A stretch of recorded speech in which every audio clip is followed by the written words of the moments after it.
records would show later that the call lasted 24 seconds.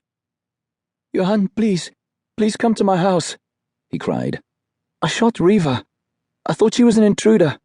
Please come quick." Then he phoned the emergency services, but they told him he should try and get her to a hospital himself. And then he phoned the estate security guards. He made the 3 calls in the space of 5 minutes.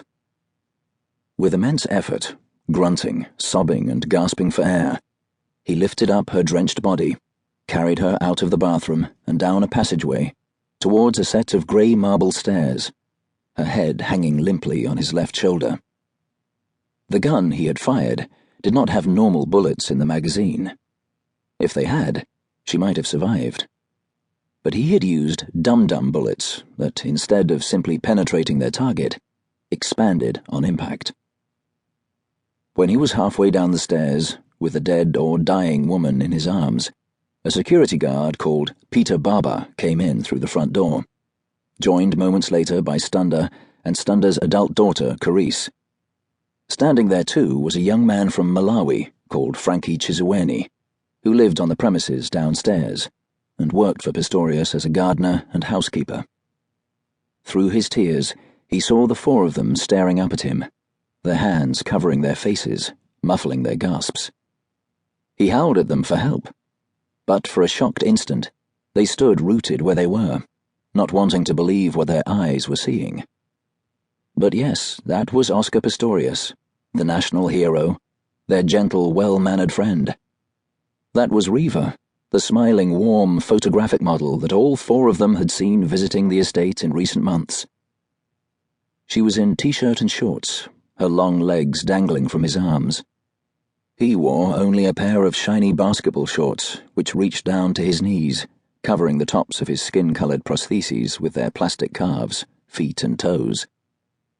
Blood trailed behind him on the staircase, trickled down his back. Blood on her clothes, her matted blonde hair, on his shorts, his legs, his bare torso and shoulders, streams of it.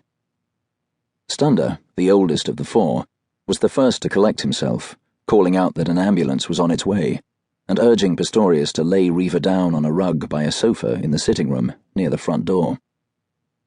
He dropped to his knees, lowered her delicately onto the ground, and screamed that he wanted that ambulance now, as he scrutinized her bruised face for some sign of life.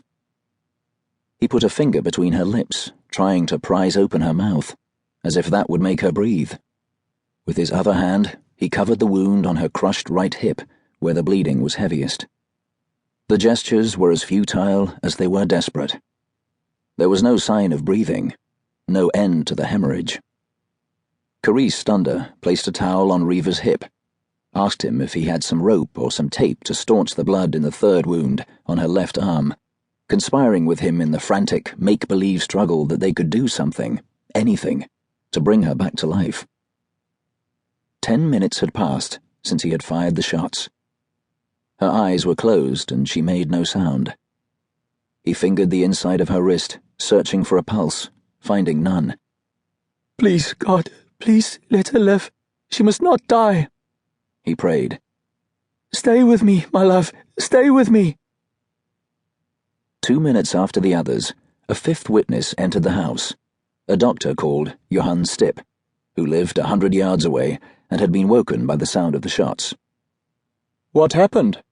the doctor asked. "I shot her. I thought she was a burglar. I shot her," he cried, still with his fingers in her mouth, trying to force a way in between her teeth, which were clenched shut. Dr. Stipp was a radiologist and no expert in an emergency, but he went through the motions of checking for signs of life, expecting to find none, for he saw that the top of her skull had cracked open and brain tissue was leaking out of it. He felt her wrist. No pulse. He opened her right eyelid. No contraction of the pupil. She was brain dead, mortally wounded. An ambulance arrived at 3:43. 2 paramedics walked into the house and confirmed the doctor's diagnosis, pronouncing her dead. Sobbing, beyond hope of God's mercy now, he retreated up the stairs. Carice Stunder panicked. She realized